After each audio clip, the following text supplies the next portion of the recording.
You send an important report, then discover one number is wrong 20 minutes before your manager opens it. You could hide, panic, or blame the spreadsheet, but none of those choices repairs trust. Welcome back to Learning English Together, where I am David, and today my calculator has become my most honest coworker.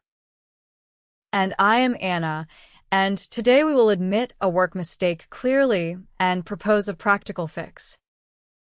We will practice 4 essential phrases. I noticed an issue with, that was my oversight, here's how I plan to fix it, and going forward, You will learn to verify the problem, take responsibility, present a repair plan, and prevent the same mistake next time. Stay for the final review, when one incorrect sales number becomes a professional recovery plan. It is 9:10 on Tuesday, and David has just reopened yesterday's client report.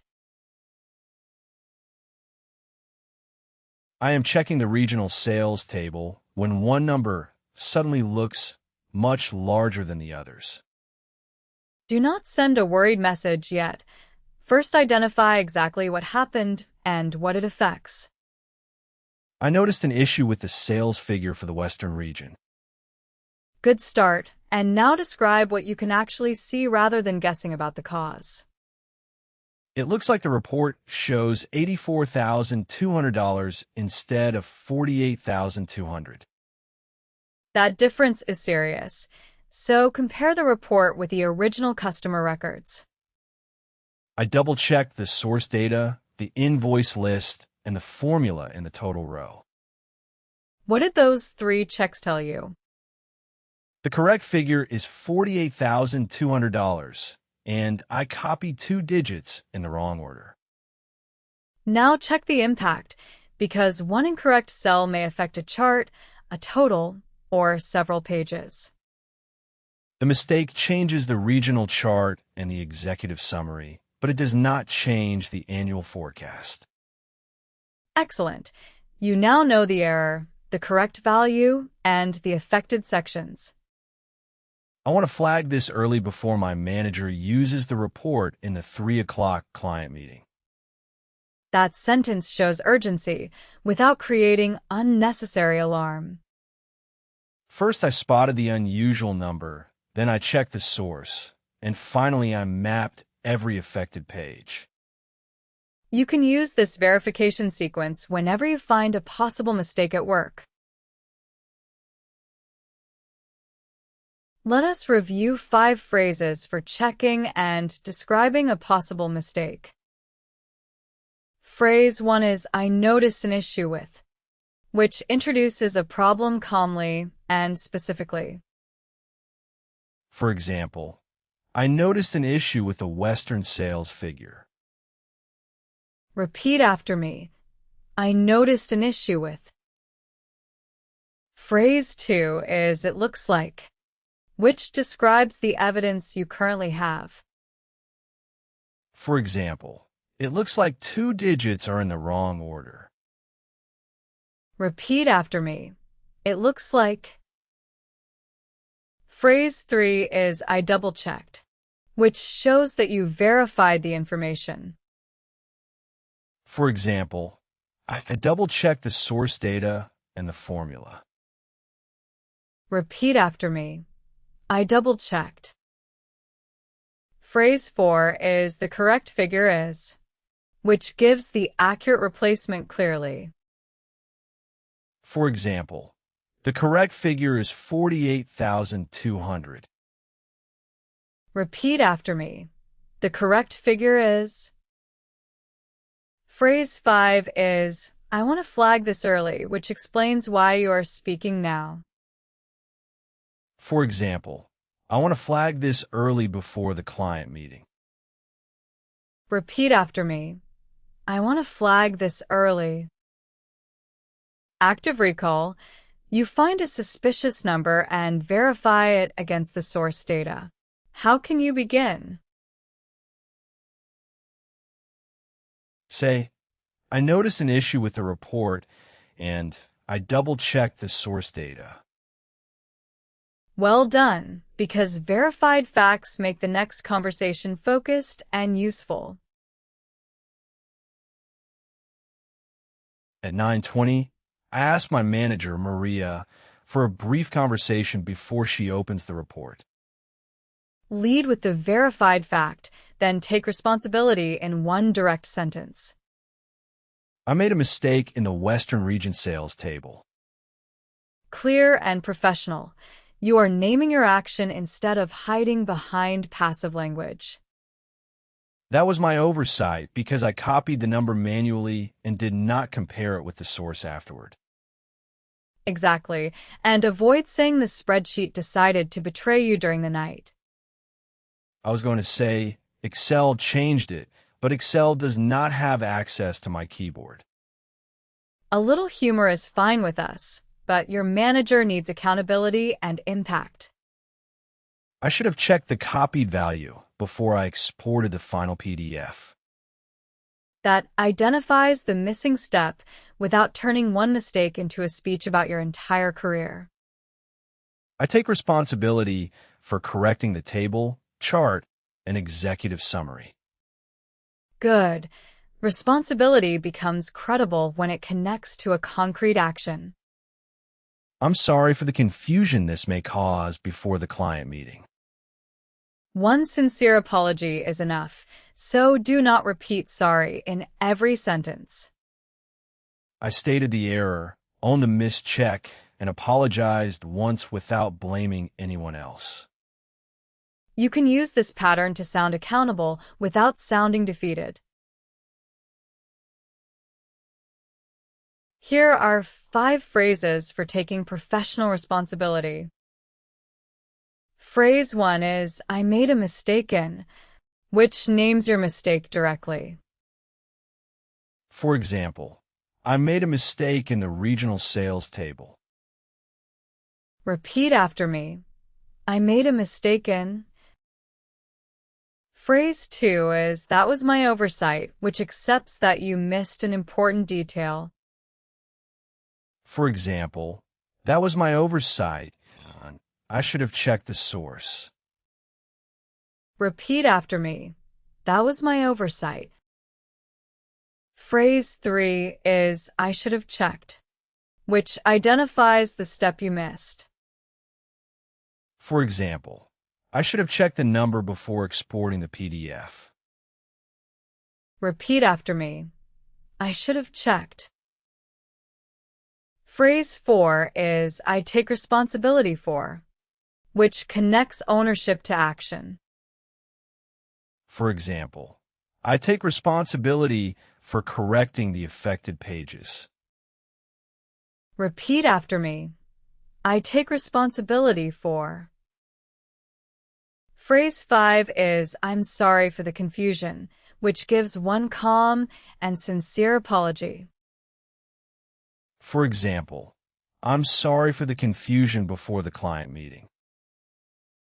Repeat after me. I'm sorry for the confusion. Active recall. You entered the wrong number and missed the final check. How can you take responsibility? Say, that was my oversight. I should have checked the copied value before exporting the report. Excellent, because direct ownership protects trust better than excuses or repeated apologies. Maria stays calm and asks the question every manager cares about. Can we correct it before the meeting? This is the moment to move from the problem to a realistic repair plan. Here's how I plan to fix it. Update the source table, rebuild the chart, and export a new PDF. Good 3-beat plan, but your manager also needs a reliable delivery time. I can correct this by 11:30 and leave 30 minutes for a final review.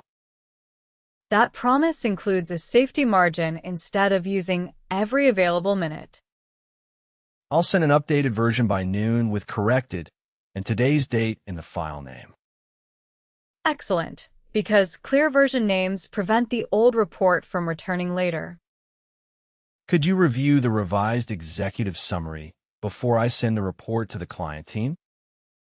A targeted review is easier to accept than asking someone to inspect the entire document again. Is there anything else I should check while I update the report? Maria asks you to confirm the quarterly total and the slide used in the client presentation. First, I repair the table, then I refresh the chart, and finally Maria reviews the change summary. You also send the team a short note telling them to use only the noon version. The fix now has actions, an owner, a deadline, a reviewer, and a clear final file. You can use this repair plan structure whenever a mistake affects shared work. Let us review 5 phrases for proposing and delivering a fix. Phrase 1 is, "Here's how I plan to fix it," which introduces your repair steps. For example, here's how I plan to fix it. Update the table and rebuild the chart. Repeat after me. Here's how I plan to fix it. Phrase 2 is, "I can correct this by," which gives a realistic completion time. For example, I can correct this by 11:30. Repeat after me. I can correct this by.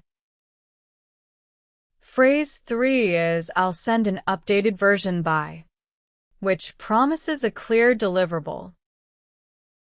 For example, I'll send an updated version by noon.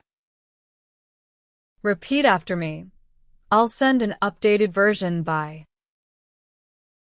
Phrase 4 is, "Could you review the revised," which requests a focused second check. For example, could you review the revised executive summary? Repeat after me. Could you review the revised? Phrase 5 is there anything else I should check?" which helps you find related risks. For example, is there anything else I should check before I resend the report?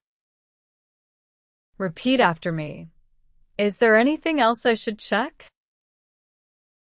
Active recall. Your manager knows about the mistake and now needs a solution.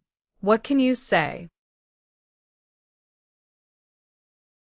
Say, here's how I plan to fix it, and I'll send an updated version by noon.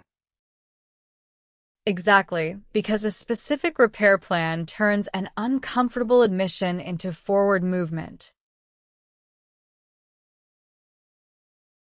At 11:45, Maria approves the corrected summary, and the client team receives the right report. The immediate problem is solved, but a strong recovery also improves the process.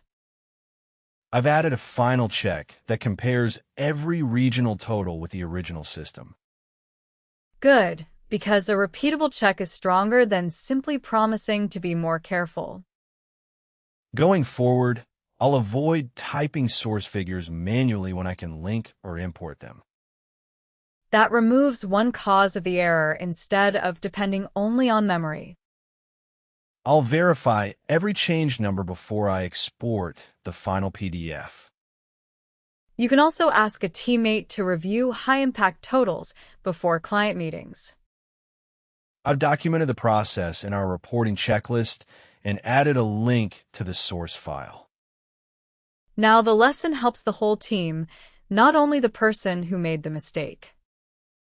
I'll keep you posted if the new check finds any other differences this week. You can use these prevention phrases to close the conversation with confidence and learning. Here are the final 5 phrases for preventing a repeated mistake.